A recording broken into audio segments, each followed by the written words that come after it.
Good morning मेरे प्यारे मित्रों। स्टडी विथ विजन चैनल पर आपका स्वागत है, मोस्ट वेलकम है। और हम लोग एक नए टॉपिक की शुरुआत जो है पिछली क्लास में हम लोग मिलकर कर चुके हैं। तो हम लोग थोड़ा सा देखने का प्रयास करेंगे कि जो है हमारी टॉपिक में जो है क्या चल रही है क्या नहीं चल रही है। तो पिछली क्लास में हमने क्या देखा था, समय को नहीं वेस्ट करते हुए हम सीधा टॉपिक की ओर बढ़ते हैं। हमारी टॉपिक चल रही थी जलवायु। जलवायु में हमने देखा था प्यारे मित्र, अब जो है यहाँ पे थोड़ी सी समझने वाली बातें ये है, पैसेंस रखेंगे चूंकि जलवायु को समझने के लिए। और हम ऋतु पर आने से पहले जो है कुछ फैक्ट बताना चाहता हूँ ताकि आपके फैक्ट्स क्लियर रहेंगे, तभी जो है आपके जो है जितने भी जैसे ऋतुएं पढ़नी है, जैसे वर्षा ऋतु हो गई, शीत ऋतु हो गई, ग्रीष्म ऋतु हो गई, इन सभी ऋतुओं को जो है समझने में काफी जो है आसानी आएगी। तो हम लोग जो है सबसे पहले जो है उन सभी तथ्यों को समझ लेंगे तो बेहतर होगा। हम जो है पिछली क्लास में देखा था जलवायु। जलवायु को समझने में हमें जो है लगभग जो है 5 से 7 पॉइंट थी जलवायु के जो है प्रभावित करने वाले कारक, उन सभी जो है चीजों को देखा था। उसमें से एक हमारा क्या था प्यारे मित्र, एक हमारा था मानसून, यानी कि जो है मौसम। ये हमारी क्या थी, मौसम थी। अब इसमें से आज हम लोग जो देखने वाले हैं वो हम लोग देखेंगे जिसमें मानसून, ये हमारी जो है मानसून। तो आज हम लोग जो है मानसून को देखेंगे। कल हमने जो है पिछली क्लास में देखा था जलवायु को, आज हम मानसून को देखेंगे। तो मानसून क्या है, और कल हमने बताया था कि जो है मानसून क्या है, एक हमारी जो है एक मौसम शब्द है और एक अरबी शब्द से बना है। तो मैं फिर से आपको लिख देता हूं, यह जो है यह अरबी शब्द, यह अरबी शब्द मौसम, अरबी शब्द मौसम से बना है, जिसका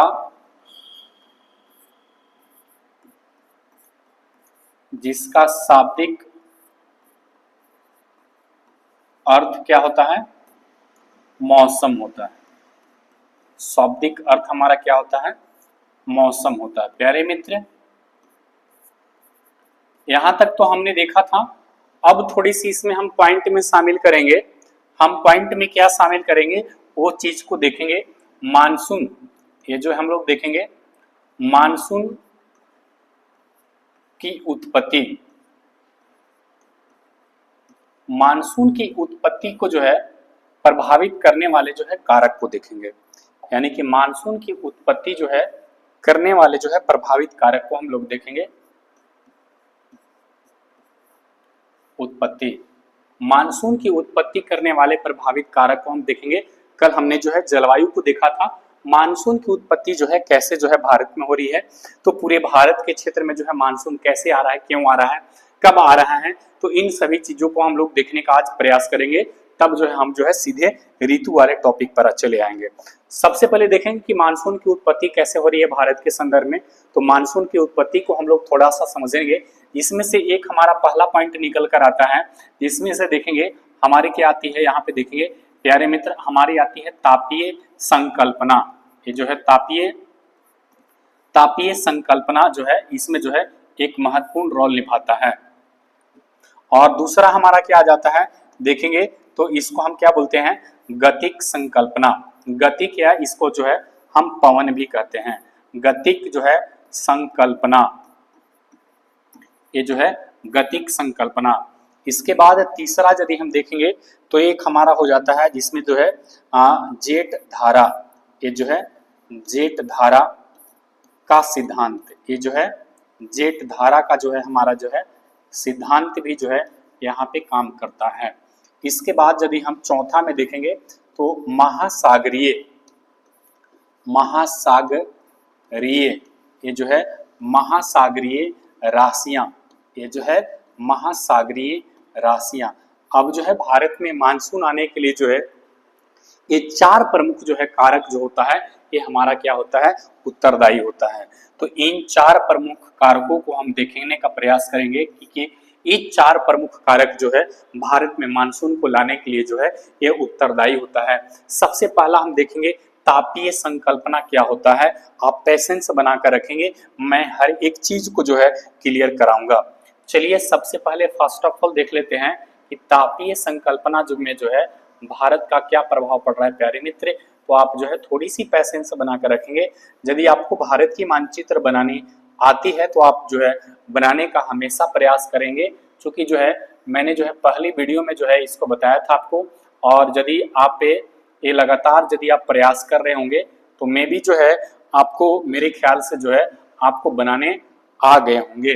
तो जो है आप जो है लगातार उसको जो है प्रयास कीजिएगा तो बिल्कुल जो है आपसे भी जो है बन जाएगा। और ज्योग्राफी का मतलब ही क्या है कि जो है मानचित्र। तो जो है ज्योग्राफी का मतलब ही जो है कहता है कि जो है मानचित्र। तो आपको जो है 100% नहीं लेकिन जो है कुछ हद तक जो है आपके मानचित्र जो है बनाने आने चाहिए। तो जो है आप इस चीज को जो है ध्यान में रखेंगे और तभी जो है ज्योग्राफी के जो है एक स्टूडेंट या जो है एक अच्छे जानकार कहलाएंगे। चलिए देखेंगे तो जो है यहाँ पे हमने देखा था ये हमारी क्या थी, यहाँ से एक रेखा गुजर रही थी। इस रेखा को हम क्या कर रहे थे, इसको हम कह रहे थे क्या, तो इसको हम क्या करें प्यारे मित्र, कर्क रेखा। इसको हम क्या करें, कर्क रेखा। यहाँ पे आप समझेंगे कि जो है कर्क रेखा इसको हम कह रहे थे। तो पिछली क्लास में हमने बताया था प्यारे मित्र, थोड़ा सा यहाँ पे भी जो है आप पैसेंस रखेंगे। पिछली क्लास में हमने बताया था आपको कि जो है ये हमारी हो गई क्या, पृथ्वी हो गई। ये जो है हमारी जो है एक क्या है, हमारी पृथ्वी हो गई। आप इसे जो है देख लेंगे, ये हमारी क्या होगी प्यारे मित्र, ये हमारी पृथ्वी। पृथ्वी के जो है बीचों बीच से मैंने जो है बताया था कि जो है एक यहाँ से रेखा गुजरती है। इस वाले को हम क्या कहते हैं, 0 डिग्री अक्षांश रेखा कहते हैं। इसको हम क्या कहते हैं, 0 डिग्री हम अक्षांश कहते हैं। इसके जो है देखेंगे तो उत्तर में एक हमारी रेखा गुजर रही थी, इसको हम क्या कर रहे थे, कर्क रेखा। इसके जो है दक्षिण में गुजर रही थी, इसको क्या कर रहे थे, मकर रेखा। इस वाले को हम क्या कर रहे हैं, कर्क रेखा कहते हैं। इसको 0 डिग्री कहते हैं और इसको हम क्या कहते हैं, मकर रेखा कहते हैं। और मैंने बताया था कि पृथ्वी का जो है पृथ्वी पर जो है सूरज की लंबवत किरणें जो है ये आपका 23.5 डिग्री उत्तर से जो है 0 डिग्री, और जो है ये जो है आपका 0 डिग्री से जो है 23.5 डिग्री दक्षिण, और इसके बाद फिर यहाँ से वापस लौट जाती है, फिर यहाँ से जो है वापस लौट जाती है। तो आई होप जो है आपको समझ में आ गए होंगे कि जो है ये सूरज की लंबवत किरणें जो है 23.5 डिग्री उत्तर से लेकर 23.5 डिग्री दक्षिण के बीच में ही जो है ये लंबवत चमकता है। और इसमें जो है भारत की अवस्थिति ये हमारा क्या था, इसको देख लेंगे। ये हमारी क्या थी प्यारे मित्र, तो हमारी 90 डिग्री थी नॉर्थ, और ये हमारी क्या थी, तो 90 डिग्री यहाँ पे क्या बन जाती है, साउथ बन जाती है। तो 90 डिग्री नॉर्थ और 90 डिग्री यहाँ पे हमारी क्या बन जा रही थी, साउथ बन जा रही थी। और यहाँ पे मैंने जो है 2 प्रमुख मैं लाइन को खींच दूं, दर्शा दूं, तो देख लेंगे तो ये हमारी क्या कौन सी लाइन हो गई, तो इसको देख लेंगे। ये हमारी जो है 2 प्रमुख लाइन को मैंने दर्शा दिया। ये हमारी भारत की स्थिति जो है कुछ यहाँ पे थी। भारत की अवस्थिति कहाँ थी, तो भारत की अवस्थितियां जो है देखेंगे प्यारे मित्र, तो भारत की अवस्थिति कहाँ थी, तो यहाँ पे थी। अब बताएंगे कि भारत जो है बीचों बीच जो है से जो है कौन सी रेखा गुजर रही है, कर्क रेखा। अब इसमें ये समझने वाली बातें हैं, थोड़ी सी यहाँ पे ये समझेंगे तो मैं बता दूं आपको, जो है जब लंबवत किरणें यहाँ पे चमक रही है तो लंबवत किरणें चमकने के दौरान यहाँ पे क्या होती है कि भारत की स्थिति तो मैंने दर्शा दिया। एक हमारी जैसे सूरज की जो है ये जिस दिशा में जब लंबवत चमकेगी, जहां पे सूरज जो है लंबवत चमकेगी तो यहाँ पे कौन सा जो है कटिबंध बन रहा है, तो यानी कि दोनों के क्षेत्र में जो है यहाँ पे कटिबंध बनता है। उसको क्या बोलते हैं, उष्ण, क्या बोलते हैं उसको, उष्ण कटिबंध बोलते हैं। इसको हम क्या बोलते हैं, उष्ण कटिबंध। लेकिन एक फैक्ट है यहाँ पे कि जब यहाँ पे उष्ण कटिबंध बन रहा है तो उष्ण कटिबंध में जो है ताप क्या होगा, यहाँ पे देखेंगे तो ताप क्या होता है, ज्यादा होता है। क्या होता है, ताप जो है ज्यादा होता है। और ताप ज्यादा होता है तो यहाँ पे देखेंगे तो दाब क्या होता है प्यारे मित्र, तो दाब क्या होता है, कम होता है। यहाँ पे दाब क्या होता है, कम होता है। तो जब सूरज की लंबवत किरणें जो है 23.5 से जो है 23 जो है उत्तर से दक्षिण के बीच में लंबवत चमकती है, तो यहाँ पे जो है जब चमकती है तो मैंने माना कि जो है सूरज जो है यहाँ पे चमक रही है। उदाहरण के लिए मैं आपको बता दूं कि सूरज जो है देखेंगे तो सूरज जो है यहाँ पे चमक रहा है, ये सूरज यहाँ पे, यानी कि जो है सूरज यहाँ पे चमक रहा है। यदि हमने माना कि जो है सूरज जो है यहाँ पे चमक रही है, तो सूरज जब यहाँ पे चमक रही है तो सूरज यहाँ पे चमकने के दृश्य में क्या होगा कि जो है इसकी लंबवत किरण कहाँ पड़ेगी, विषुवत रेखा पर। और जो है लंबवत किरणें जब विषुवत रेखा पर पड़ेगी तो जो है बताइए कि यहाँ पे ताप क्या होगा, ज्यादा होगा। जब तापमान ज्यादा होगा तो तापमान ज्यादा होने के कारण जो है वहां पे एक जो है ज्योग्राफी में जो है एक भौतिक जो है घटना, यानी कि जो है एक भौतिक जो है मान के चलेंगे तो भौतिक जो है एक परिघटना होती है, उसको बोलते हैं ITCZ। इसको हम क्या बोलते हैं, ITCZ बोलते हैं। ITCZ क्यों बोलते हैं, क्योंकि यहाँ पे ताप ज्यादा है तो दाब क्या हो जाएगा, कम होगा। और दाब जब कम होगा तो दाब यानी निम्न दाब को जो है चारों तरफ से उसको जो है उच्च दाब से हवा जो है चल पड़ेगी उसको भरने के लिए। तो जब चारों तरफ से उसको जो है हवा चल पड़ेगी भरने के लिए तो यहाँ पे क्या बनेगा, इंटरट्रॉपिक कन्वर्जन जोन। इसको क्या बोलेंगे, इंटरट्रॉपिक कन्वर्जन जोन। मैं आपको लिख दूं कि इसको क्या बोलेंगे, ITCZ। अब ITCZ का फुल फॉर्म क्या होता है, ITCZ का फुल फॉर्म क्या होता है, तो आप देखेंगे ITCZ का मैं फुल फॉर्म आपको लिख दूं, इसको क्या बोलते हैं, इंटरट्रॉपिकल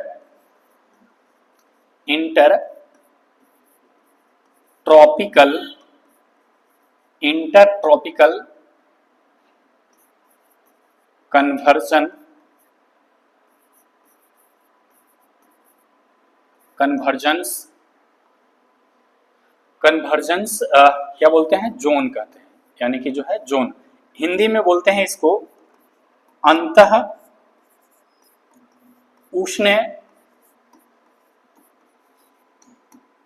कटिबंधीय क्षेत्र। इसको क्या बोलते हैं, अंतः उष्ण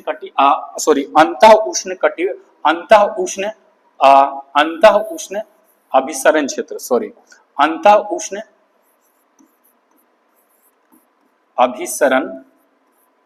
अंतः उष्ण अभिसरण क्षेत्र, इसको बोलते हैं अंतः उष्ण अभिसरण क्षेत्र। तो अंतः उष्ण जो है कटिबंधीय अभिसरण क्षेत्र की यदि बात करेंगे तो अंतः उष्ण कटिबंधीय अभिसरण क्षेत्र जब बनता है तो जो है ये बनने के क्रम में जो है यहाँ पे क्या हो जाती है कि सूरज के जो है देखेंगे तो सूरज के जो है ये कहाँ पे बनते हैं, तो ये जो है जहां पे सूरज चमकेगी, जहां पे भी सूरज चमकेगी वहां पे क्या होगा कि ये जो है हमारी जो है देखेंगे तो 5 डिग्री उत्तर और जो है 5 डिग्री दक्षिण, यानी कि जो है 5 डिग्री उत्तर और 5 डिग्री ये दक्षिण जो है ITCZ बनता है। और वहां पे निम्न दाब की पेटी होती है, क्या होती है, वहां पे निम्न दाब की पेटी होती है। और ये जो है जैसे जैसे सूरज जो है देखेंगे तो उत्तर में जाएगा तो जो है ITCZ भी खिसक कर जो है उत्तर में चल जाएगा। ये भी जो है यदि दक्षिण में आ गया तो ITCZ जो है ये भी खिसक कर कहाँ जाएगा, दक्षिण में। अर्थात तो सूरज की जो है उत्तरायण और दक्षिणायन की स्थिति में जो है ITCZ भी क्या होता है, उत्तरायण और दक्षिणायन भी होता है। तो इसमें जो है मैंने जो है तापीय संकल्पना को मैं बता रहा था, तो तापीय संकल्पना में यहाँ पे क्या होती है देखेंगे प्यारे मित्र, मैं आपको बता दूं यहाँ पे जो है तापीय, ये जो है मैं बता रहा था तापीय जो है संकल्पना, ये जो है मैं बता रहा था आपको जो है तापीय संकल्पना।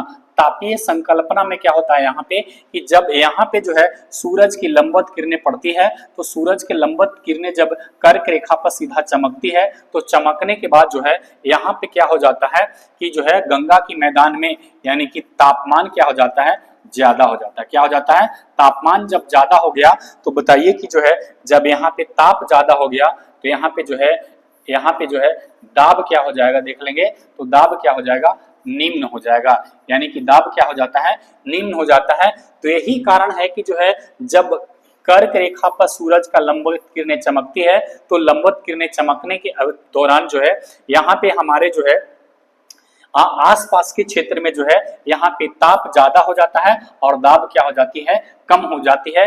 इसीलिए हम इसको कह सकते हैं कि तापमान ज्यादा होने के कारण जो है गंगा के मैदान में निम्न दाब की पेटी एक विकसित हो जाती है। और जब निम्न दाब की पेटी विकसित हो जाती है तो इसको चारों तरफ से जो है ये हवा को क्या करती है, आकर्षित करती है। ये चारों तरफ से हवा को क्या करती है, आकर्षित करती है। और यहाँ पे जो है जब आकर्षित करती है तो इस तरह से तो जो है इसको नमी नहीं मिल पाएगा, क्योंकि यहाँ पे देखेंगे तो भूखंड है, लेकिन इधर से जब इसको खींचेगा तो यहाँ पे क्या है, आपकी हिंद महासागर की अरब सागर शाखा है, यहाँ पे बंगाल खाड़ी की शाखा है, तो इसको क्या कर लेगा, ये हवा नमी प्राप्त कर लेती है, जो कि भारत को जो है एक मानसून की जो है उत्पत्ति में एक जो है महत्वपूर्ण जो है प्रभावी कारक बनता है। यानी कि जो है एक भारत में मानसून को उत्पत्ति करने के लिए जो है ये तापीय संकल्पना जो है हमारा होना जरूरी है। यदि यहाँ पे जिस वर्ष हमारे यहाँ जो है भारत के उत्तर भारत का गंगा की मैदान जो है ये अधिक तापमान से जो है ये नहीं तपता है, तो जिसके कारण जो हमारी वर्षा की भी कम संभावना बनती है। तो यानी कि जो है ये फैक्ट तो एक हमारा जो है बहुत प्रमुख हो गया। और हमेशा देखेंगे तो जब कर्क रेखा यानी कि जो है कर्क रेखा पर सूरज कब सीधा लंबवत चमकता है, तो 21 जून। तो जून के बाद में ही जो है आप देखेंगे तो जून के प्रथम सप्ताह में केरल के जो है मालाबार तट पर जो है आपको मानसून आने वाले हैं। तो यानी कि जो है जून से जो है आपके मानसून प्रारंभ क्यों होते हैं, क्योंकि सूरज की लंबवत किरणें पड़ने के कारण तापमान ज्यादा हो जाती है, और तापमान ज्यादा होने के कारण जो है दाब क्या हो जाता है, निम्न। और जिस भूखंड पर, जिस स्थल पर, जिस जलाशय पर जो है निम्न दाब की पेटी बनेगी, उसको चारों तरफ से जो है हवा को खींचेगा, और चारों तरफ से हवा खींचेगा तो यहाँ पे देखेंगे तो जो है इस ओर से हवा चल पड़ती है, जो कि अरब सागर से होकर गुजर रहा हवा, तो अरब सागर से नमी को प्राप्त कर लेता है, जिसके कारण भारत के जो है तमाम क्षेत्रों में जो है वर्षा का कारण जो है ये बनता है। दूसरा कारण को देखेंगे प्यारे मित्र, दूसरा कारण हमारा क्या था, गतिक संकल्पना। दूसरा क्या था हमारा, गतिक संकल्पना। दूसरा हमारा क्या था, गतिक संकल्पना। पहला हमारा जो है तापीय और दूसरा हमारा क्या था, गतिक संकल्पना। गतिक संकल्पना को देखेंगे कि गतिक संकल्पना में जो है ये क्या हो रही है, इससे जुड़े हुए जो है मैं फैक्ट को क्लियर कराऊंगा। ये जो है गति संकल्पना क्या है, तो गतिक संकल्पना में देखेंगे तो जस्ट मैंने बताया कि जो है सूरज जो है ये बिल्कुल जो है या क्या हमारी सूरज भी जो है ब्रह्मांड में जितने वस्तुएं हैं वो जो है स्थिर नहीं है, बल्कि जो है क्या है, अस्थिर है। सभी के सभी जो है वो गतिशील हैं, चाहे पृथ्वी हो या सूरज हो, लेकिन हर कोई जो है एक दूसरे के जो है ऊपर जो है निर्भर है, एक दूसरे के सापेक्ष है। तो जो है वो जो है सूरज भी जो है गतिशील है, सूरज भी जो है वो अपनी जो है आकाश गंगा की परिक्रमा कर रहा है। तो यहाँ पे देखेंगे तो ये जो है मैंने बताया कि सूरज जो है यहाँ से जो है लंबवत चमकता है, और लंबवत चमकने के क्रम में जो है सूरज जब यहाँ पे चमकेगी, देखेंगे यहाँ पे जब सूरज यहाँ पे आ जाता है, कब आता है, थोड़ी सी मैं गतिक संकल्पना में बता रहा हूँ। जब सूरज यहाँ पे लंबवत चमकेगा तो जो है मकर रेखा पर कब चमकता है, तो मैं बता दूं आपको जो है वो 22 दिसंबर। कब डेट होता है, 22 दिसंबर। 22 दिसंबर को सूरज जो है मकर रेखा पर लंबवत चमकता है। दिसंबर के बाद जो है सूरज वापस जो है लौटेगा, और लौटने के बाद देखेंगे तो 21 मार्च, ये हमारा कौन सा दिन होता है, तो 21 मार्च को जो है सूरज कहाँ चमकेगा, वो जो है विषुवत रेखा पर। और 21 मार्च के बाद जो है सूरज जो है सीधा कहाँ चमकने वाला है, तो ये चमकने वाला है कर्क रेखा पर। और कब चमकता है, 21 जून को। कब चमकता है, 21 जून को जो है सूरज जो है लंबवत किरण जो है कहाँ पड़ती है सूरज की, तो सूरज की लंबवत किरणें जो है कर्क रेखा पर पड़ती है। तो कर्क रेखा पर पड़ने के बाद जो है क्या कर्क रेखा पर ही जो है रहता है, 23.5 के बाद इसको 24 जो है उधर नहीं पार करेगा, 23.5 के बाद जो है 24 नहीं जाता है। तो मान लीजिए कि जो है इसको जो है किसी प्रकार की वरदान प्राप्ति है कि 23.5 के बाद उधर नहीं जाता है, ये जो है वरदान वाली बात को आप कॉन्सेप्ट में नहीं रखेंगे, क्योंकि जो है हम क्या पढ़ रहे हैं, साइंस पढ़ रहे हैं, एज हम जो है ज्योग्राफी पढ़ रहे हैं। तो ये हमारे जो है सूरज जो है उधर नहीं जाता है, और वापस ये क्या हो जाती है, लौट जाती है। तो लौटने के क्रम में जो है यहाँ पे कब लौटती है, तो जून जुलाई अगस्त सितंबर, यानी कि कब पहुंचेगी, यानी कि 23 सितंबर को ये जो है कब पहुंच गए, 23 सितंबर को वापस जो है विषुवत रेखा पर आ जाती है। और सितंबर के बाद जो है फिर दिसंबर में कहाँ चली जाएगी, तो ये जो है आपका 22 दिसंबर को सूरज जो है फिर से जो है मकर रेखा पर लंबवत चमकेगी। तो यानी कि गतिक संकल्पना, यानी कि जो है ये हमारा सूरज क्या है, गति, यानी सूरज भी जो है, और जो है सूरज के सापेक्ष जो है हमारा पृथ्वी भी क्या है, गतिशील है। तो गतिक संकल्पना के कारण जो है क्या हो जाती है कि जैसे जब सूरज की देखेंगे स्थिति हमारी उत्तर में, यानी कि जो है कर्क रेखा पर होती है, तो ITCZ कहाँ बनेगा, कर्क रेखा के 5 डिग्री उत्तर और कर्क रेखा के 5 डिग्री दक्षिण में। जब यहाँ पे रहेगा तो उत्तर जो है दक्षिण में, जब जो है विषुवत रेखा पर रहेंगे तो जो है 5 डिग्री उत्तर और 5 डिग्री दक्षिण में। जब यहाँ पे देखेंगे सूरज की लंबवत किरणें जो है यहाँ पे जो है जब मकर रेखा पर चमकेगी तो 5 डिग्री उत्तर और 5 डिग्री दक्षिण में, अर्थात जो है इसको हम क्या कहते हैं, तो देखेंगे तो इसको जो है हम कहते हैं क्या इसको कहा जाता है, तो गर्त भी कहा जाता है। तो जो है जब विषुवत रेखा पर रहेगा तो इसको हम विषुवतीय गर्त कहेंगे, विषुवतीय, इसको हम क्या कहेंगे, विषुवतीय गर्त कहते हैं, इसको हम क्या कहते हैं, विषुवतीय। और विषुवतीय गर्त जो है कितने डिग्री के बीच में बनता है, तो 10 डिग्री अक्षांश, ये जो है 10 डिग्री अक्षांश के बीच में जो है ये बनता है। 5 डिग्री जो है जिस अक्षांश पर जो है सूरज जो है स्थित होगा उस अक्षांश के 5 डिग्री उत्तर और 5 डिग्री दक्षिण में बनता है। तो ये जो है हम इसको जो है विषुवतीय गर्त कहते हैं। तो विषुवत रेखा पर रहेगा विषुवतीय, मकर रेखा पर रहेगा तो मकर, और जो है कर्क रेखा पर रहेगा तो कर्क। यही कारण है कि जो है सूरज की किरणें जब जो है यहाँ पे देखेंगे कि भारत में जो है जब सीधा लंबवत चमकेगी, तो भारत में यहाँ जब सीधा लंबवत चमकेगी तो भारत में यहाँ सीधा लंबवत चमकने के दौरान जो है जब ITCZ कहाँ चलाएगा, तो जो है गंगा की मैदान में जो है खिसक कर स्थापित हो जाता है, यानी कि 5 डिग्री उत्तर और 5 डिग्री दक्षिण में यहाँ पे क्या हो जाती है, ITCZ। और ITCZ जब यहाँ पे स्थापित हो गया तो ITCZ स्थापित होने के बाद यहाँ पे निम्न दाब की पेटी बन जाती है, जिसके कारण जो है उत्तर भारत का गंगा का मैदान अत्यधिक गर्म हो जाती है, राजस्थान का जो है मैदानी भाग, मरुस्थलीय भाग अत्यधिक गर्म हो जाती है, जिसको जो है गर्म होने के कारण जो है दक्षिण पश्चिम मानसून को जो है ये अपनी ओर, यानी कि इस गर्त को जो है भरने के लिए जो है एक प्रभावी कारक का जो है एक काम करती है, और इसी को हम क्या कहते हैं, गतिक संकल्पना करते हैं। ये हमारा जो है भारत के जो है परिप्रेक्ष्य में हमारी एक गतिक संकल्पना के रूप में काम करती है। चलिए हम जो है अगला देखेंगे। अगला क्या है हमारे, जेट धारा। अगला जो है हमारा तीसरा पॉइंट में क्या आता है, जेट धारा का सिद्धांत। जेट धारा का जो है सिद्धांत, जेट धारा का सिद्धांत। हालांकि कल आपको जेट धारा का सिद्धांत मैंने समझाया था, लेकिन उसी जो है परिप्रेक्ष्य में जो है मैं आपको समझा दूं कि जेट धारा का सिद्धांत क्या था और जो है कैसे काम कर रही थी।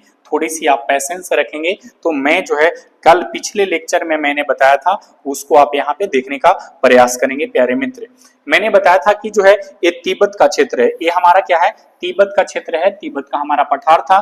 तिब्बत के पठार में मैंने बताया था कि क्या हो रही थी कि तिब्बत के पठार अत्यधिक गर्म होने के कारण यहाँ पे क्या बन रही थी, हमारी निम्न दाब की पेटी बन रही थी। यहाँ पे क्या बन रहा था, हमारा निम्न दाब, ये हमारा क्या बन रहा था, निम्न दाब बन रहा था।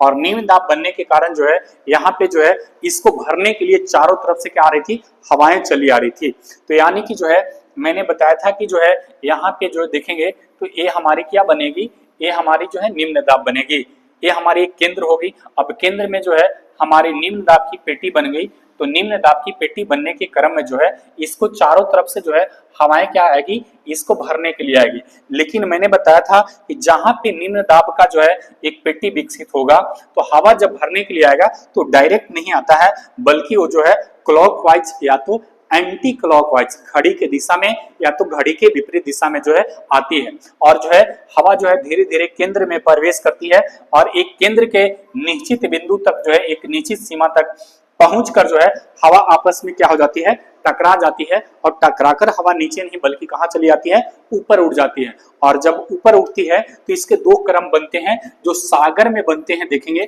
तो सागर यानी सागर सतह, ये जो है सागर सतह पर जब बनता है तो उसको हम क्या बोलते हैं, चक्रवात कहते हैं। उसको हम क्या कहते हैं प्यारे मित्र, उसको हम चक्रवात कहते हैं। और जो आपके स्थल यानी कि जो है ये हमारी जो है देखेंगे स्थल सतह, यानी कि स्थल जो है सतह पर जब बनती है तो स्थल सतह पर बनता है तो उसको हम क्या कहते हैं, बवंडर कहते हैं। उसको हम क्या कहते हैं, बवंडर कहते हैं। तो स्थल सतह पर जो बनता है उसको हम बवंडर कहते हैं, और जो सागर सतह पर बनता है उसको हम चक्रवात कहते हैं। लेकिन बनती है दो तरह की, एक जो है चक्रवात और एक प्रति चक्रवात होता है।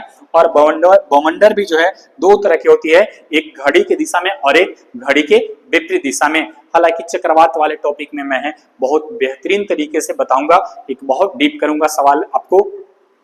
तो आई होप आपको समझ में आ गए होंगे कि जो है सीधा न प्रवेश करके बल्कि जो है एक क्लॉकवाइज या तो जो है एंटी क्लॉकवाइज जो है ये प्रवेश करता है, जिसके कारण जो है एक निश्चित सीमा से टकराकर ऊपर उठ जाती है। और जब ऊपर उठती है तो हमारी क्षोभ मंडल जो है जहां पे हमारी लेयर है तो क्षोभ मंडल के ऊपरी परत पर जाकर जो है ये ये जो है क्लॉकवाइज या तो एंटी क्लॉकवाइज जो है क्षेत्र में क्या हो जाती है, फैल जाती है।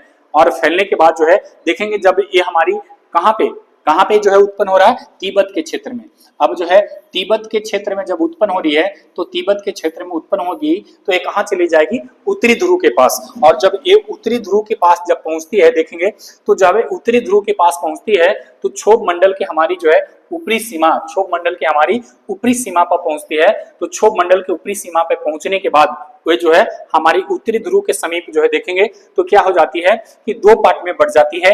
एक को हम बोलते हैं पश्चिमी जेट धारा और एक को हम बोलते हैं पूर्वी जेट धारा। जैसे एक हमारी जो है क्लॉकवाइज होती है और एक हमारी एंटी क्लॉकवाइज होती है। इसको हम क्या कहेंगे, ये हमारी क्लॉकवाइज है, देखेंगे ये हमारी क्या है, क्लॉकवाइज है और ये हमारी क्या है, एंटी क्लॉकवाइज है। तो ये हमारी एंटी क्लॉकवाइज, इसको पश्चिमी जेट धारा कहेंगे और इसको हम क्या कहेंगे, पूर्वी जेट धारा। पश्चिमी जेट धारा का जो है एक हमारा जो है भारत में भी जो है इसका प्रभाव पड़ता है और पूर्वी जेट धारा का भी जो है भारत में प्रभाव पड़ता है। देखेंगे ये जो है एरो का निशान इस डायरेक्शन में लगा हुआ है और ये जो है एरो का निशान जो है इस डायरेक्शन में लगा हुआ है। इस वाले को जो है हम क्या बोलते हैं, पछुआ विक्षोभ भी कहते हैं। भारत में जो है इसको हम क्या कहते हैं, पछुआ विक्षोभ कहते हैं। मैं इसको क्या कहता हूं, पछुआ विक्षोभ। भारत में इसको क्या कहते हैं, पछुआ विक्षोभ। और इसको भारत में क्या कहते हैं, तो इसको कहते हैं लौटती मानसून। इसको हम क्या कहते हैं, लौटती मानसून। हम इसको क्या कहते हैं, लौटती मानसून कहते हैं। तो इसको हम क्या कहते हैं भारत में, लौटती हुई मानसून कहते हैं। तो लौटती हुई मानसून और पछुआ विक्षोभ जो है, पछुआ विक्षोभ को मैंने कल समझाया था कि पछुआ विक्षोभ क्या है। और जो है लौटती हुई मानसून जो है भारत के मात्र जो है तमिलनाडु तट पर, पूर्व मंडल तट पर जो है ये वर्षा कराती है। तो जो है जेट धारा क्या है, तो इसको थोड़ा सा 1 सेकेंड आप देख लेंगे। जेट धारा तो आपने देख लिया कि जेट धारा की उत्पत्ति कैसे हो रही है।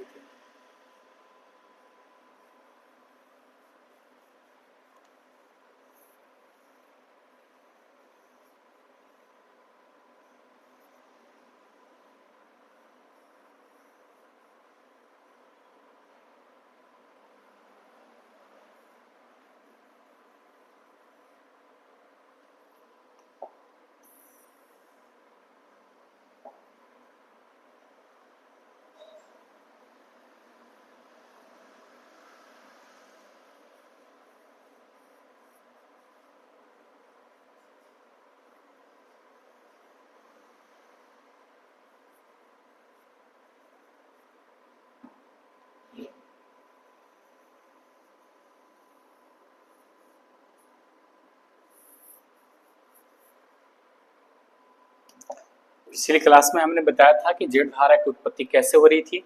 यहाँ पे देखा था आपने क्या था प्यारे मित्र, यहाँ पे क्या थी, हमारी हिमालय श्रेणियाँ थी। यहाँ पे आपने देखा था कि क्या था, हमारा हिमालय श्रेणियाँ था। यहाँ पे जो है हिमालय श्रेणियाँ थी, यहाँ पे आपने देखा था। और हिमालय श्रेणियाँ जो है, जब यहाँ पे 3 प्रमुख इसकी श्रेणियाँ थी और हिमालय श्रेणियाँ क्या कर रही थी इसको, कि देखेंगे आप जो है यहाँ पे क्या हो रहा था, हिमालय श्रेणी क्या कर रही थी कि जब इधर से जो है हमारी जो है यानी कि कौन सी थी, पश्चिमी जेट धारा। तो पश्चिमी जेट धारा का एक स्वरूप जो है कहाँ पे आ रही थी, तो भारत में जब आ रही थी, यानी कि इसको आपने देखा था, ये जो है जब आपने यहाँ पे जो है जब भारत में आ रही थी तो भारत में आने के क्रम जो है इसकी जो है 2 शाखा जो है एक बढ़ जा रही थी। एक शाखा कहाँ चली जा रही थी, चीन में, और एक इसकी शाखा कहाँ चले आ रही थी, तो भारत में चले आ रही थी। तो ये जो है आपने पिछली क्लास में देखने का प्रयास किया था और मैंने आपको जो है भली भांति जो है बताने का भी जो है प्रयास किया था। ये जो है एक भारत में इसकी शाखा चली आ रही थी, 1 सेकेंड, इसकी एक शाखा कहाँ चली आ रही थी, भारत में।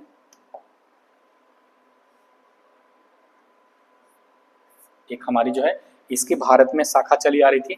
तो भारत में शाखा आने के क्रम में जो है इसको हम क्या कर रहे थे, देखेंगे तो ये हमारी कौन सी थी, ये हमारी देखेंगे तो ये हमारी जो है पश्चिमी जेट धारा था। इसको हम क्या कर रहे थे, पछुआ विक्षोभ। पछुआ विक्षोभ यानी कि पश्चिम की ओर से आ रहा था, इसलिए पछुआ विक्षोभ। इसको हम क्या कर रहे हैं, देखेंगे पश्चिमी जेट धारा, पश्चिमी जेट धारा, या इसको हम क्या कर रहे थे, पछुआ विक्षोभ। पछुआ विक्षोभ भी कह रहे थे। तो पश्चिमी जेठ धारा या पछुआ विक्षोभ के नाम से जान रहे थे। और कल हमने चर्चा किया था कि कहाँ उत्पन्न हो रही थी, तो जो है मैं थोड़ी सी आपको जो है देखेंगे तो भारत में इसकी जो है कुछ गतियां भी हो रही थी। जैसे भारत में जब आ रही थी तो भारत में यहाँ पे जो है कुछ क्षेत्रों में वर्षा करा रही थी, जहाँ पे जो है कुछ राज्यों में जो है इसको पत्तीदार सब्जियां, फलों और जो है फसलों के लिए फायदा भी हो रहा था, और कहीं कहीं इसकी नुकसान भी हो रही थी। ये तिब्बत में चली जाती है तो तिब्बत के क्षेत्र में जो है जाकर हलचल मचाती है। तो ये जो है हमारी जो है कल इसको टॉपिक को जो है बेसिक रूप से जो है मैंने समझने का प्रयास किया था। एक पूर्वी जेठ धारा का प्रवाह क्या होता है कि जब मानसून का निवर्तन होता है, जब मानसून लौटती है, तो मानसून लौटने के क्रम में जो है इसको हम क्या कहते हैं, इसको हम प्यारे मित्र क्या कहते हैं देखेंगे। तो इसको हम क्या कह रहे हैं, तो इसको हम क्या कहते हैं, इसको हम क्या कहते हैं देखेंगे। तो इसको हम क्या कहते हैं, ये हम इसको क्या कहते हैं, तो इसको हम कहते हैं लौटती मानसून। इसको हम क्या कहते हैं, लौटती मानसून। ये जो है इसको हम लौटती मानसून कहते हैं, या फिर इसको जो है पूर्वी इसको हम क्या बोलते हैं, पूर्वी जेठ धारा। इसको हम क्या बोलते हैं, पूर्वी जेठ धारा भी इसको कहा जाता है। और पूर्वी जेठ धारा जब भारत में आती है तो भारत में आने के क्रम में जो है बंगाल की खाड़ी से नमी प्राप्त करती है, और भारत के कोरोमंडल तट जो है ये हमारा क्या है, कोरोमंडल, ये हमारा क्या है, कोरोमंडल तट। ये जो है कोरोमंडल तट पर क्या कराती है, वर्षा कराती है। और कोरोमंडल तट पर जो है मात्र वर्षा कराने वाली जो है ये हमारी पूर्वी जेठ धारा है। लौटती ही मानसून या मानसून का निवर्तन भी कहते हैं, या दक्षिण उत्तरी पूर्वी मानसून भी कहा जाता है। तो इसे कई नाम से जानते हैं। जब ऋतु में स्टार्ट करूंगा तो आपको जो है कॉन्सेप्ट में 100% जो है बताऊंगा। अब जो है थोड़ी सी मैंने यहाँ तो देख लिया, इसके बाद जो है थोड़ी सी मैं आपको आगे बढ़ा दूं। एक हमारी जो है इसमें क्या है, थोड़ी सी आप 1 सेकंड समझेंगे कि जो है ये हमारी कहाँ उत्पन्न हो रही थी। तो प्यारे मित्र यहाँ पे देखेंगे तो जो है हमारी कहाँ पे उत्पन्न हो रही थी, ये जल राशियां। तो जल राशियां कहाँ पे उत्पन्न हो रही है, तो मैंने बताया था कि ये जो है बीच में देखेंगे तो इसको हम क्या कह रहे थे, इसको हम भूमध्य सागर, इसको हम क्या कहते हैं, भूमध्य, इसको हम क्या बोलते हैं, भूमध्य सागर। और भूमध्य सागर को हम क्या कहते हैं, एक और नाम से जानते हैं, उसको मेडिटेरियन सी कहते हैं। भूमध्य सागर जो है पश्चिमी जेठ धारा, ये पश्चिम से जो है पूरब की ओर जा रही है। कहाँ जा रही है देखेंगे, पश्चिम से जो है पूरब की ओर जा रही है, पश्चिम से पूरब की ओर जा रही है। तो यहाँ पे आपने देखा कि जो है पूरे जो है अफ्रीका महाद्वीप में जो है एक यहाँ पे मरुस्थल है, जिसको हम क्या बोलते हैं, सहारा, क्या बोलते हैं इसको, सहारा मरुस्थल। इसको हम क्या बोलते हैं, ये जो है इसको सहारा मरुस्थल बोलते हैं। और सहारा मरुस्थल जो है कि यहाँ पे देखेंगे तो गर्म, यानी कि जो है यहाँ पे गर्म वायु राशियां और यहाँ की ठंडी वायु राशियां जब दोनों मिलती है, तो यहाँ पे गर्म वायु राशियां और यहाँ की ठंडी वायु राशियां दोनों का जब यहाँ पे मेल होता है, जब दोनों यहाँ पे जो है मेल खाती है, तो मेल खाने के क्रम में जो है एक राशि उत्पन्न होती है, उसको बोलते हैं हम समशीतोष्ण। क्या बोलते हैं, समशीतोष्ण। यानी कि यहाँ पे उष्ण और यहाँ पे शीत, यानी कि इसलिए जो है दोनों शीत और जो है गर्म, ये जो है हमारा जो है ठंडा और ये हमारा क्या है, गर्म है। ये ठंडा, ये हमारा क्या है, गर्म है। ये शीत है, ये हमारा क्या है, उष्ण है। तो दोनों मिलने के बाद क्या बन जाता है, समशीतोष्ण। क्या बन जाता है, समशीतोष्ण जो है यहाँ पे बन जाता है। और समशीतोष्ण जो है जब यहाँ पे वायु राशियां बन जाती है, तो समशीतोष्ण वायु राशियां बनने के क्रम में जो है ये सीधा जो है देखेंगे तो ये चल पड़ रही है कहाँ, ये इस डायरेक्शन में जो है ये सीधा चल पड़ती है। और सीधा चल पड़ने के बाद जो है यहाँ देखेंगे तो यहाँ पे क्या हमारा जो है ब्लैक सागर है, यहाँ पे हमारे क्या है, कैस्पियन सागर है। तो ब्लैक सागर और कैस्पियन सागर से जो है जल ग्रहण को प्राप्त करते हुए जो है कहाँ पहुंचती है, भारत। ये कहाँ पहुंच रही है, देखेंगे भारत पहुंच रही है। और भारत जब यहाँ पे पहुंचती है तो भारत पहुंचने के क्रम में जो है यहाँ पे हिमालय, भारत में यहाँ पे क्या है प्यारे मित्र, हिमालय। तो भारत में जब हिमालय है तो हिमालय में पहुंचने के, हिमालय के समीप पहुंचने के क्रम में जो है इसको 2 शाखा में बांट देती है। एक शाखा चीन में और एक शाखा कहाँ चली जाती है, भारत में चली जाती है।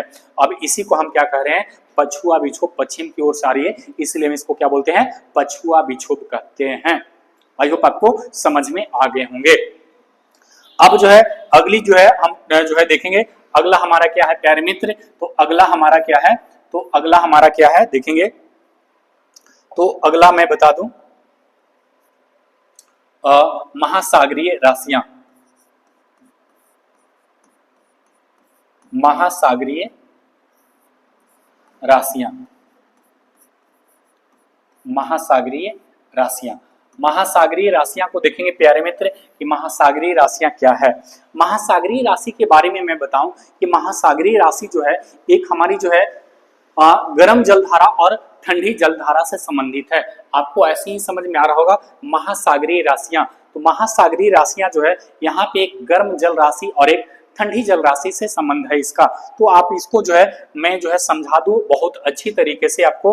तो जो है यहाँ पे देखेंगे इस वाले मानचित्र में नहीं, ए वाली अलग है और ए वाली जो है अलग है, दोनों के एक ही नहीं समझेंगे, दोनों को जो है एक ही नहीं समझना है, बल्कि ए जो है अलग है और ए अलग है। मैं जो है आपको अलग अलग समझाने के लिए जो है दोनों को ऐड किया है। तो आप यहाँ पे समझेंगे प्यारे मित्र, यहाँ पे ये जो है इस वाले रेखा को हम क्या कहते हैं देखेंगे, ये वाले जो है पीले कलर से मैंने दिया, इसको बोलते हैं विषुवत रेखा। इसको हम क्या बोलते हैं, विषुवत रेखा। यदि यहाँ से जाएंगे तो ये हमारी क्या है देखेंगे तो कर्क रेखा है। ये हमारी क्या है देखेंगे यहाँ पे तो हमारी जो है मकर रेखा होगी। तो यानी कि जो है सूरज की लंबवत किरणें जो है इसी के बीच में जो है सालों भर 365-66 दिन जो है ये जो है लंबवत चमकती है। जब यहाँ पे लंबवत चमकती है तो यहाँ पे मेरी बातों को ध्यान से समझेंगे। मैं जो बताने वाला हूँ बहुत महत्वपूर्ण जो है पॉइंट है और बहुत महत्वपूर्ण टॉपिक है। ये जो है हम इसको बता दूं तो जो है ये हमारी क्या है उत्तरी अमेरिका महाद्वीप है, ये हमारी क्या है दक्षिणी अमेरिका महाद्वीप है, ये हमारी क्या है अफ्रीका महाद्वीप है।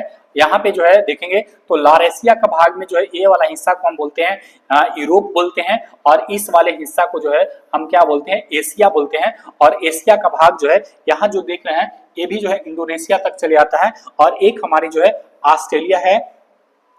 इस वाले पेटी में जो है हम तो मैंने भूखंड को बता दिया।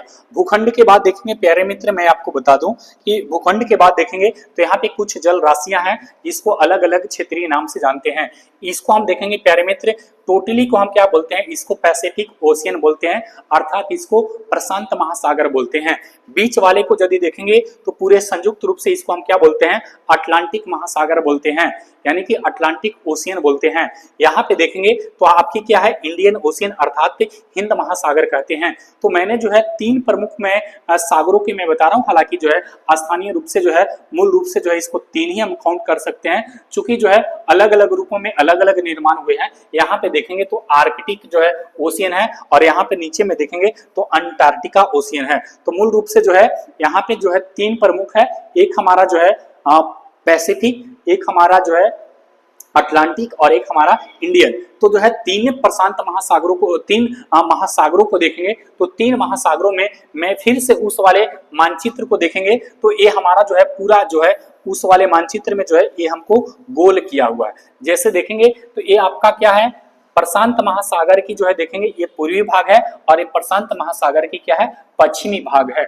और यदि हम 180 को यदि गोल करते हैं तो गोल करने के बाद क्या हो जाता है, गेंदा को यदि आप काट कर ऐसे सिलाएंगे तो गेंदा के दोनों भाग ज्वाइंट होने के बाद क्या होता है गोल हो जाता है। उसी प्रकार पृथ्वी हमारी क्या है गोल है। और ये जो है सतही के रूप में मैं आपको दिखा रहा हूं, तो सतही के रूप में जब प्रशांत महासागर को देखेंगे तो ये हमारी पूर्वी हो जाएगी और ये हमारी क्या हो जाएगी पश्चिमी। लेकिन जब इसको खुला करेंगे तो हमारी पूर्व हो जाएगा और ये हमारा क्या हो जाता है पश्चिम हो जाता है, उल्टा हो जाता है। लेकिन यहाँ पे आप समझेंगे थोड़ी सी मैं बातों को मैं आपको बता दूं कि महासागरीय राशियां कैसे उत्पन्न होती है। जब यहाँ पे देखेंगे तो जल राशि में दो जल राशि महत्वपूर्ण होती है। एक हमारी होती है एक कलर मैं आपको दिखना ही रहा होगा, इसको क्या बोलते हैं देखेंगे तो एक होती है हमारी गर्म जल राशि, ये होती है गर्म जल राशि, गर्म जल राशियां। और एक होती है हमारी जो है ठंडी, ये हमारी होती है ठंडी जल राशियां।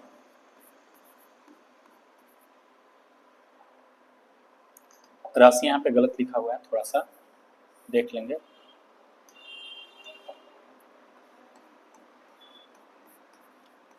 राशियां राशियां अब ये हमारी ठंडी जल राशि और जो है गर्म जल राशि, हालांकि विश्व भूगोल का टॉपिक है, लेकिन मैं बता दूं कि किसी भी महाद्वीप के जो है किसी भी महाद्वीप किसी भी भूखंड के जो है पूरब में जो होता है यहाँ पे जो है गर्म राशि होती है। किसी भी जो है भूखंड के पूरब में क्या होता है तो गर्म जल राशि पाई जाती है, और किसी भी भूखंड के पश्चिम में कैसी पाई जाएगी तो ये जो है ठंडी जल राशि पाई जाएगी।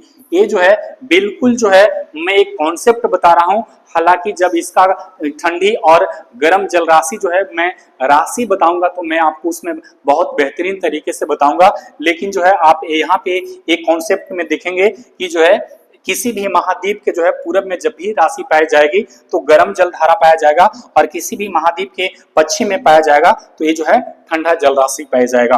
तो यहाँ पे मैंने बताया कि ये हमारी क्या है विषुवत रेखा, इसको हम क्या बोल रहे हैं विषुवत रेखा। तो ये जो है हिंद महासागर नहीं बल्कि प्रशांत महासागर के दक्षिणी भाग में, प्रशांत महासागर के दक्षिणी भाग के पूर्वी हिस्से में, प्रशांत महासागर को यदि हम कर्क रेखा नहीं बल्कि जो है ये हमारी जो है विषुवत रेखा बीचों बीच गुजर जाती है। तो जब विषुवत रेखा गुजरती है तो इसके दो भाग में बांट देती है, विषुवत रेखा के ऊपर वाले उत्तर और विषुवत रेखा के दक्षिण में जो है यानी नीचे वाला हमारा दक्षिण हो जाएगा। तो ये हमारी जो है उत्तरी प्रशांत कहलाएगी और ये हमारी जो है दक्षिणी प्रशांत कहलाएगी। तो ये हमारी दक्षिणी प्रशांत के जो है पूर्वी हिस्से में, दक्षिणी प्रशांत के जो है पूर्वी हिस्से में क्या होती है कि यहाँ पे जो है एक जल राशि का विकास होता है, जिसके कारण जो है जब ठंडी जल राशि रहेगी तो कंफर्म है कि जो है यहाँ पे दाब क्या रहेगा उच्च दाब रहेगा। यहाँ पे क्या रहता है उच्च दाब की पेटी, और जब उच्च दाब की पेटी रहती है तो दाब हमेशा कहाँ उच्च से निम्न की ओर चलती है। दाब हमेशा जो है गमन करती है, जो गति करती है वो उच्च से निम्न। जब यहाँ पे देखेंगे तो वायु राशियां जो है यहाँ पे कैसी है तो उच्च वायु दाब की राशि है, उच्च वायु दाब की राशि है। तो देखेंगे आपको जो है कैमरे में दिखाई दे रहा होगा, ये जो है देखेंगे रेसे की तरह जो है आगे जो है भाग रहा है। ये जल राशि जो है क्या होती है कि ऐसे चली आती है और ऐसे आने के बाद जो है कुछ राशियां जो है इधर मुड़ जाती है और कुछ राशि जो है ये पार करके कहाँ चले आते हैं तो हिंद महासागर, कहाँ चले आते हैं हिंद महासागर। और हिंद महासागर की ओर जब चली आती है तो यहाँ पे देखेंगे तो यहाँ पे क्यों आ जा रही है, क्योंकि यहाँ पे जो है दाब कैसा है हमारा, यहाँ पे जो है हमारा कैसा है तो निम्न दाब है। यहाँ पे कैसी है तो निम्न दाब की जो है पेटी है। अब निम्न दाब की पेटी होने के कारण जो है ये हालांकि जो है किस समय जो है इसका विकास होता है तो देखेंगे तो जो है ये जो है 25 दिसंबर के आसपास जो है इसकी शुरुआत होती है। कब होती है 25 दिसंबर के आसपास जो है इसकी जो है गतिविधियां का जो है एक हलचल होती है। जैसे जब कैसे होती है 25 दिसंबर के आसपास तो आप समझेंगे कि 25 दिसंबर के आसपास ऐसे होती है कि जब जो है दिसंबर, मैंने बताया कि 22 दिसंबर को जो है सूरज की किरणें कहाँ चमक रही है मकर रेखा पर। जब सूरज की किरणें मकर रेखा पर चमक रही है तो ITCZ कहाँ बनेगा विषुवत रेखा के दक्षिण में ही बनेंगे ना। तो विषुवत रेखा के दक्षिण में बनने के क्रम में जो है ये जो है राशियां जो है इन क्षेत्र में क्या हो जाती है हमारी एक निम्न दाब की पेटी बन जाती है और ताप अधिक होता है। और ताप अधिक होने के कारण जो है यहाँ पे निम्न दाब की पेटी बन जाती है। जबकि यहाँ पे देखेंगे तो ये जल राशि पर भी निर्भर कर रहा है, क्योंकि ये जो है दक्षिणी अमेरिका के जो है देखेंगे तो पश्चिमी तट पर जो है कैसी राशि है तो ठंडी जल राशि। और ठंडी जल राशि में एक हमारी महत्वपूर्ण है यहाँ पे जो है एक पेरू, ये जो है यहाँ पे जो है एक शहर है जिसको देखेंगे इस वाले शहर को हम क्या बोलते हैं पेरू। तो पेरू की जो है इसको ठंडी जलधारा कहते हैं। तो जो है पेरू की ठंडी जलधारा के नाम से जो है ये बहती है और बहने के क्रम में जो है ये सीधा चली आती है कहाँ हिंद महासागर में। और हिंद महासागर में कैसी है तो निम्न दाब है, इसके कारण जो है उच्च दाब से जो है निम्न दाब की ओर चली आ रही है। तो निम्न दाब की ओर जो है जब चली आती है तो ये भी जो है भारत में मानसून उत्पन्न करने वाले एक प्रमुख कारक में से एक हैं। लेकिन इसका एक घटना जो है बहुत बड़ी होती है, जो कि लगभग जो है 3 से जो है 8 वर्ष में जो है एक बहुत बड़ी परिवर्तन होती है। और 3 से 8 वर्ष में एक बहुत बड़ी परिवर्तन क्या होती है कि लगभग जो है 3 से 8 वर्ष में जो है ये पूरा प्रशांत महासागर क्या हो जाता है गर्म हो जाता है। और ये जो है 3 से 8 वर्षों में पूरा हिंद महासागर क्या पड़ जाती है ठंड पड़ जाती है। और इसका जस्ट विपरीत क्या होता है कि ये यदि ठंडा पड़ गया तो ये गर्म, और ये गर्म पड़ गया तो ये ठंडा। और ऐसे में जो है एक घटना होती है उसको हम बोलते हैं एल नीनो। ये क्या बोलते हैं एल नीनो, इसको हम क्या बोलते हैं एल नीनो। और एल नीनो जब यहाँ पे जो है घटना होती है कितने साल में तो लगभग 3 से 8 वर्षों में एक घटना होती है। और 3 से 8 वर्षों में जब घटना होती है तो जिसके जो है दक्षिण पूर्वी एशिया और भारत के संदर्भ में बहुत ज्यादा क्या होता है देखेंगे। एक घटना कहाँ हो रही है, तो ये जो है पूरे मैं बता रहा हूँ कहाँ पे, तो ये जो हिंद महासागर और प्रशांत महासागर की राशियों में जो है, जल राशियों में यहाँ पे जो है ऐसी जो है एक भौतिक जो है घटना में जो है हलचल हो रहा है, जिसके कारण दक्षिण पूर्वी एशिया और भारत समेत जो है इंडोनेशिया, बांग्लादेश और श्रीलंका, ऑस्ट्रेलिया जैसे देशों को क्या करता है, प्रभावित करता है। जबकि यहाँ पे कभी कभी जो है बहुत ज्यादा बाढ़ आ जाता है, तो बहुत ज्यादा जो है वहां पे सुखाड़ भी देखने के लिए मिलता है। और लगभग ये जो है कितने साल में ऐसे गर्त का निर्माण हो रहा है, तो 3 से 8 वर्षों के जो है बीच जो है किसी किसी बुक में जो है इसका जो है अलग भी जो है कालखंड रहते हैं, क्योंकि इसको कभी कभी समय ज्यादा भी लग जाते हैं, लेकिन एवरेज लगभग मैं बता रहा हूं कि 3 से 8 वर्षों में जो है एक ऐसी घटना होती है। और एक होता है एल नीनो, हम इसको क्या बोलते हैं, एल नीनो। अब एल नीनो के जो है जस्ट एक घटना होता है विपरीत, जो कि हमारा जो है ध्रुवीय क्षेत्र में, यानी कि जो है ये ध्रुवीय क्षेत्र में होती है, जिसको हम क्या बोलते हैं, ला नीनो। इसको हम क्या बोलते हैं, ला नीनो। और ला नीनो में आप पता होगा कि ध्रुवीय क्षेत्र में यहाँ पे जो है हमेशा ठंड बहुत पड़ता है, तो यहाँ पे दाब कैसा रहेगा, यहाँ पे भी जो दाब रहेगा ये कैसा रहेगा, ऊंच दाब रहता है। कैसा रहता है, ऊंच दाब रहता है। तो हवा हमेशा जो है ऊंच से कहां चलता है, निम्न की ओर चलता है। तो ध्रुवीय क्षेत्र में होगा उसको ला नीनो, और जो है विषुवतीय क्षेत्र में होगा उसको हम क्या कहेंगे, एल नीनो। और एक घटना लगभग जो है 3 से 8 वर्षों में घटित होती है। तो आई होप आपको समझ में आ गए होंगे कि महासागरीय राशियां क्या थी, और महासागरीय राशियों के कारण जो है भारत के संदर्भ में एक हमारा जो है मानसून का प्रभाव दिखता है। और कभी कभी दिखेंगे कि भारत में कभी ज्यादा बहुत ज्यादा वर्षा हो जाता है, और कभी जो है बिल्कुल न होने के कारण जो है सुखाड़ भी पड़ जाते हैं। तो ये हमारा एक महासागरीय राशि भी कारक में महत्वपूर्ण भूमिका निभा रही थी। तो आई होप आपको समझ में आ गए होंगे। तो मैं ज्यादा टॉपिक को पेचीदा नहीं करूंगा, क्योंकि कल का लेक्चर जो है बहुत लंबी हो गई थी, और अब जो है सीधे मैं आपको जो है उस लेक्चर में मिलूंगा जहां पे जो है मैं आपको लेकर अगले वीडियो में लेकर आने जा रहा हूं, क्या, ऋतु। तो आप जो है मैंने जो है जलवायु और मानसून से 2 बेसिक चीज समझाने का प्रयास किया। हालांकि आप किताब पढ़ेंगे तो बहुत ज्यादा उसमें है, बहुत पेचीदा है, लेकिन मेरी बातों को यदि गौर से सुने होंगे तो आपको मैं बहुत जो है बेहतरीन तरीके से समझाने का तैयार किया और समझाया भी। और हालांकि और भी बुकों में देखेंगे तो बहुत सारी पेचीदा है, लेकिन इसको फीलिंग करना है, महसूस करना है। और अब जो है अगली वीडियो में मिलेंगे वो ऋतु के साथ मिलेंगे, और ऋतु ही तो हमारी जो है सबसे जबरदस्त टॉपिक है। तो ऋतु को जो है क्लास नहीं मिस करेंगे। चलिए मिलते हैं अगले वीडियो में, तब तक के लिए धन्यवाद। थैंक यू दोस्तों।